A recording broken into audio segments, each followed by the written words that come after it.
जादुई पेंसिल। एक बार की बात है, एक 9 साल का लड़का जिसका नाम सोनू था। एक सुबह सोनू ने चाहा कि उसे स्कूल ना जाना पड़े क्योंकि उस दिन स्कूल में उसकी एक परीक्षा थी जिसके लिए उसने पढ़ाई नहीं की थी क्योंकि वह दिन भर मोबाइल पर गेम खेलने में मस्त था।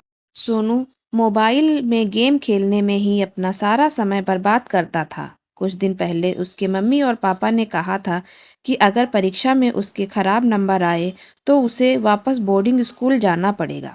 सोनू को बोर्डिंग स्कूल बिल्कुल पसंद नहीं था क्योंकि पिछली बार जब वह गया था तो दूसरे लड़कों ने उसे झील में कूदाने की कोशिश की थी। टीचर ने उसे पकड़ लिया और सोनू बहुत मुश्किल से बच पाया था। सोनू वास्तव में बोर्डिंग स्कूल वापस नहीं जाना चाहता था।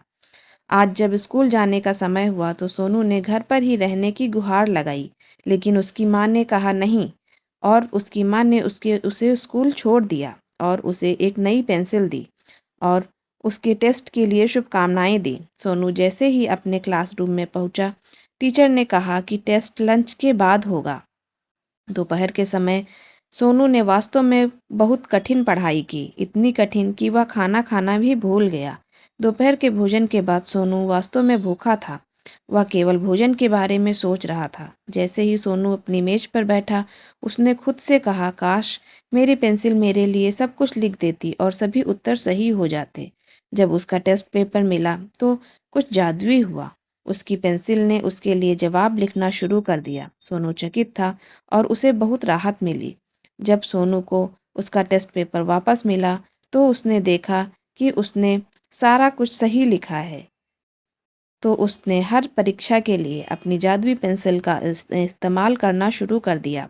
कुछ हफ्तों के बाद सोनू की पेंसिल लिखने के लिए बहुत छोटी हो गई थी। सोनू की टीचर ने कहा कि इसे फेंक दो और एक नया ले आओ। सोनू उसे फेंकना नहीं चाहता था क्योंकि वह जानता था कि यह जादुई पेंसिल है, लेकिन उसने वही किया जो उसकी टीचर ने कहा था। जब सोनू घर आया तो उसने अपनी माँ से एक नई पेंसिल मांगी, लेकिन सोनू की मम्मी ने कहा कि उसके पास पेंसिल समाप्त हो चुकी हैं क्योंकि साल लगभग खत्म हो चुका था। अगले दिन सोनू का रिपोर्ट कार्ड मिल गया। सोनू ने अपने सभी विषयों में वास्तव में अच्छा प्रदर्शन किया और उसके माता पिता को वास्तव में उस पर गर्व था।